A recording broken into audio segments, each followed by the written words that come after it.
आज हम प्राचीन भारतीय इतिहास के एक बड़े ही दिलचस्प दौर की बात करने वाले हैं। लगभग 600 बीसीई से 600 सीई।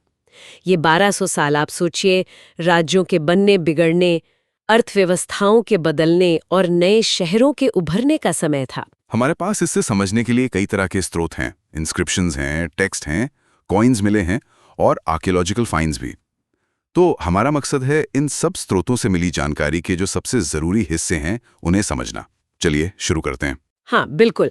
ये एक काफी उथल-पुथल वाला दौर था। मतलब हड़प्पा सभ्यता के काफी बाद और जो मध्यकाल है, उसकी शुरुआत से ठीक पहले का समय। और इसमें सिर्फ पॉलिटिकल स्ट्रक्चर ही नहीं बदले, बल्कि आप देखें तो एग्रीकल्चर में, अर्बनाइजेशन में, इन सब में बड़े बदलाव हुए हैं। तो शुरुआत करते हैं 6ठी शताब्दी बीसीई से। इसे अक्सर भारतीय इतिहास में एक मेजर टर्निंग पॉइंट माना जाता है ना? हाँ, सही कहा। इसी समय लोहे मतलब आयरन का इस्तेमाल बढ़ रहा था, कॉइनेज का विकास हुआ और जो शुरुआती राज्य थे वो उभरने लगे। इसी दौर में वो 16 महाजनपदों का जिक्र आता है, जैसे मगध, कोशल। बिल्कुल, 16 महाजनपद मगधा, कोशला, कुरु, गांधारा, ये कुछ बड़े नाम हैं। इनमें से कुछ में तो राजाओं का शासन था, लेकिन कुछ थोड़े अलग थे। उन्हें गणाज या संघास कहते थे। वहां सत्ता किसी एक के हाथ में नहीं, बल्कि लोगों के समूह के पास होती थी। उन सबको ही राजा कहा जाता था। अच्छा। और इन सब में मगधा सबसे शक्तिशाली बनकर उभरा। हाँ, मगधा। ये इतना पावरफुल क्यों बना? क्या वजह थी? देखिए, इसके कई कारण गिने जाते हैं। एक तो जमीन बहुत उपजाऊ थी, फिर झारखंड में जो आयरन माइंस थी उन तक पहुंच आसान थी। हथियार और औजारों के लिए लोहा जरूरी था। बिल्कुल। और सेना के लिए जंगलों से एलिफेंट्स मिल जाते थे। साथ ही गंगा नदी और उसकी जो ट्रिब्यूटरीज थी वो सस्ता और आसान कम्युनिकेशन रूट थी। सिर्फ संसाधन ही नहीं, शायद लीडरशिप भी। ये भी बहुत महत्वपूर्ण था। बिंबिसारा और अजातशत्रु जैसे जो राजा थे वो काफी महत्वाकांक्षी थे और उनकी नीतियां, उनके मंत्रियों की सलाह, इन सब ने भी बड़ा रोल प्ले किया। राजधानी पहले राजागृह थी, बाद में पाटलिपुत्र बनी। और इसी मगधा के एक्सपेंशन से फिर मौर्यन एम्पायर की नींव पड़ी। चंद्रगुप्त मौर्य ने शुरू किया और फिर उनके पोते अशोका। हाँ, अशोका, जिन्होंने कलिंगा युद्ध के बाद साम्राज्य को और फैलाया। और अशोका का नाम इतिहास में बहुत खास है। क्यों? उनके इंस्क्रिप्शंस की वजह से। हाँ, वो पहले शासक थे जिन्होंने इतने बड़े पैमाने पर अपने संदेश पत्थर की सतहों पर, रॉक्स और पिलर्स पर खुदवाए और इन इंस्क्रिप्शंस का इस्तेमाल उन्होंने किया धम्मा के प्रसार के लिए। ये धम्मा क्या था? कोई धर्म? नहीं, धर्म नहीं, इसे आप नैतिक सिद्धांत कह सकते हैं। जैसे बड़ों का आदर करना, ब्राह्मणास और जो सन्यासी थे उनके प्रति उदारता रखना, दासों और सेवकों से अच्छा व्यवहार करना और दूसरे धर्मों और परंपराओं का सम्मान। ज्यादातर इंस्क्रिप्शंस प्राकृत भाषा और ब्राह्मी स्क्रिप्ट में हैं।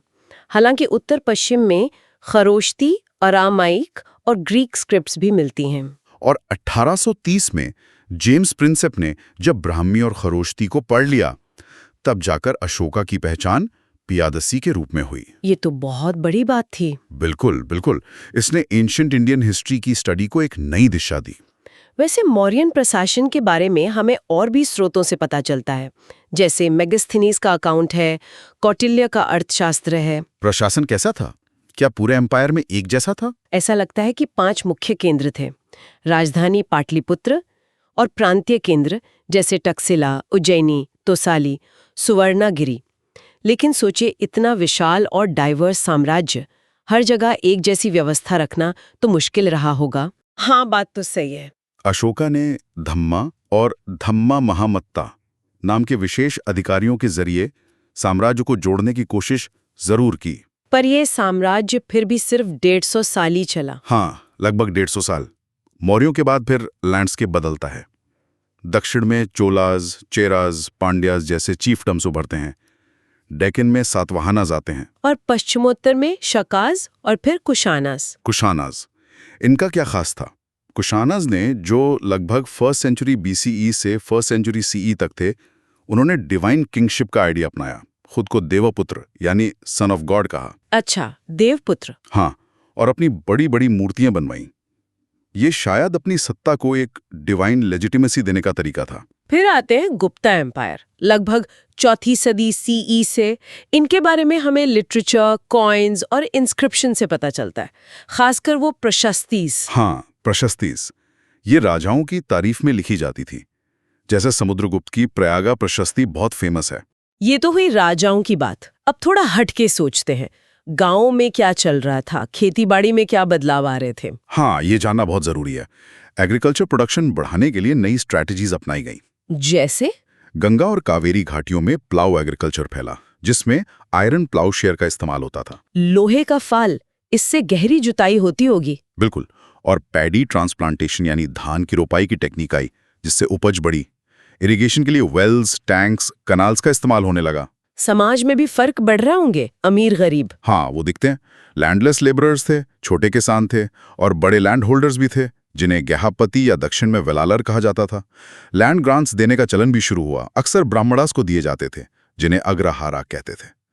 इनका रिकॉर्ड कॉपर प्लेट्स पर रखा जाता था। अच्छा, तांबे की प्लेटों पर। हाँ, और प्रभावती गुप्ता का एक उदाहरण है जो दिखाता है कि रानी होने के नाते महिलाओं को भी भूमि पर अधिकार मिल सकता था। हालांकि ये आम बात नहीं थी। और व्यापार, ट्रेड का क्या सीन था? नए शहर बसे, अक्सर कम्युनिकेशन रूट्स पर, जैसे पाटलिपुत्र, उज्जैनी, मथुरा।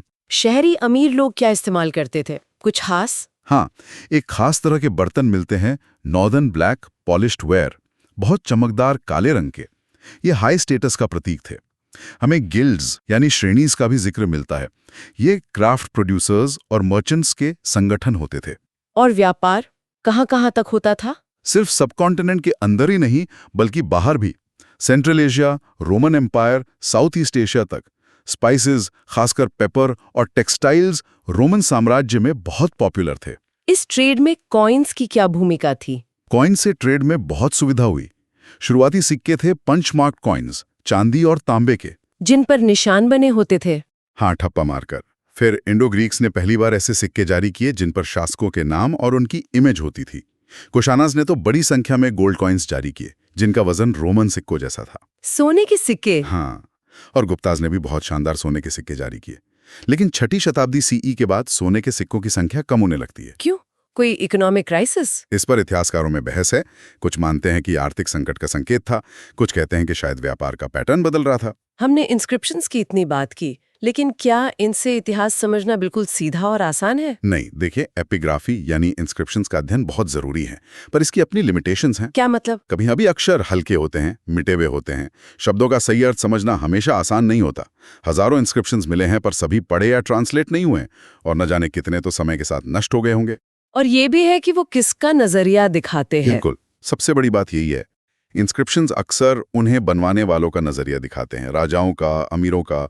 रोजमर्रा की जिंदगी, आम लोगों के सुख दुख, वो सब इनमें कम ही मिलता है। तो हमने देखा कि ये जो 1200 साल थे, लगभग 600 बीसी से 600 सीई, भारत में कितने बदलाव हुए। राज्य बने, साम्राज्य बने और बिखरे, खेती बदली, व्यापार फैला, नए शहर आए, राजाओं ने खुद को अलग अलग तरीके से पेश किया। अशोका के धम्मा से लेके कुशाना के देवपुत्र तक, पंचमार्क्ड कॉइन से लेके गुप्तास के सोने के सिक्कों तक, कितना कुछ बदला। तो इसका सार क्या है? सार यही है कि इतिहास को समझना एक ऑनगोइंग प्रोसेस है। नए स्रोत मिलते हैं, पुराने स्रोतों की नई व्याख्याएं होती हैं। इंस्क्रिप्शंस जैसे स्रोत हमें कहानी का एक हिस्सा बताते हैं, राजाओं और एलिट्स का हिस्सा, पर वो पूरी कहानी नहीं है। बहुत कुछ अभी भी जानना बाकी है। आम किसान था, कारीगर था या व्यापारी था, उसकी असल जिंदगी कैसी रही होगी? उसकी आवाज इन बड़ी कहानियों में कहाँ है?